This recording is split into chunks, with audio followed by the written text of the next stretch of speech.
There was a giantess called Angrboda in Jotunheim. With her, Loki had 3 children.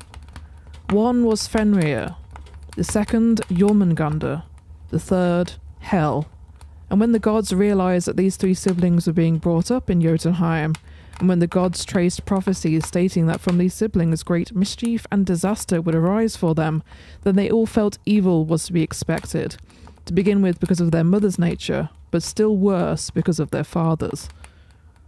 Loki sighed the wolf on Angrboda, and got Sleipnir on Svadilfari.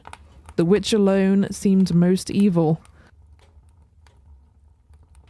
Mother of monsters, witch of the iron wood, she who offers sorrow, the one who brings grief. Angrboda is a figure in the lore that plays a crucial, albeit apparently brief role, seeming to be a harbinger of Ragnarok before disappearing off the face of the 9 realms entirely. As the mother of Fenrir, Jormungandr and Hel, it would seem that she would be an important being for heathens, yet she is often absent or pushed aside entirely by modern practitioners. Of course, as is too often the case, she is seen as evil. The other side of the coin to the Vanir and Aesir, some sort of scheming, nefarious being who conspires with Loki, the mischief maker, to bring about the end of the gods.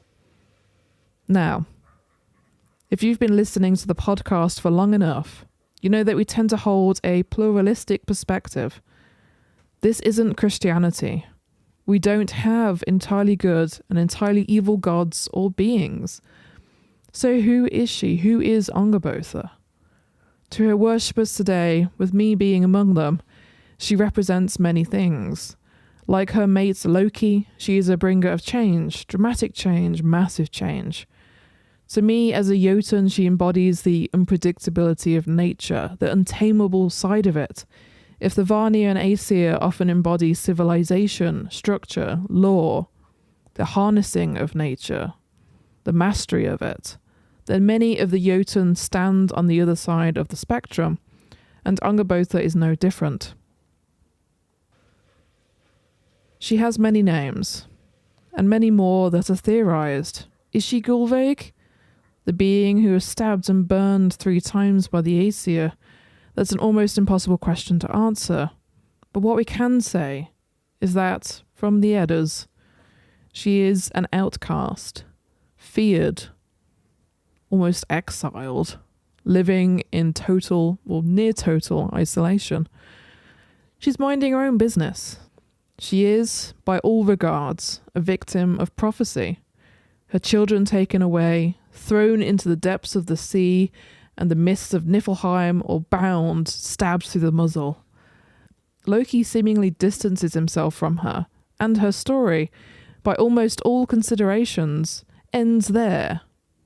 If we're to put aside a possible mention in Baldur's dream that heavily hints that she is the Volva Odin talks to in Hell. By this point then, she is dead, unable to find peace in her daughter's realm. Our perspective of Angrboda's story is told as if the Aesir and Vanir are nearly always in the right. They are cast in the role of heroes, a desperate force fighting for survival and willing to go to about any lengths to stop the end of their individual stories. Written from their perspective, the agents of their undoing are the antagonists, and it is in this lens that the Eddas are written. I will always recommend analysing the Eddas through different perspectives. We've often said to challenge them, rip them apart, criticise them. Challenge your own views, always. So who is Angrboda to you? Who are Hel, Jormungandr and Fenrir to you? Who is Loki? If we believe that Ragnarok is an element in play, then surely Hel, Jormungandr, Fenrir and Loki represent almost righteous vengeance, justice for the crimes committed against them and to their mother or mate.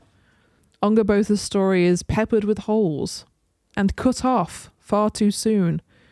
Who knows what we don't have access to anymore, what may have been lost?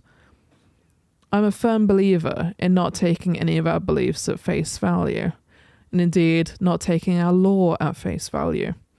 As heathens, we are an unusual bunch. We don't follow trends or social norms. We honour our ancestors, enrich our hamingyar for those that follow us, do what we believe is right, and protect those we need to protect. Was Angrboda doing any different? No. Arguably. The purpose of this mini episode, as always, is to ask questions.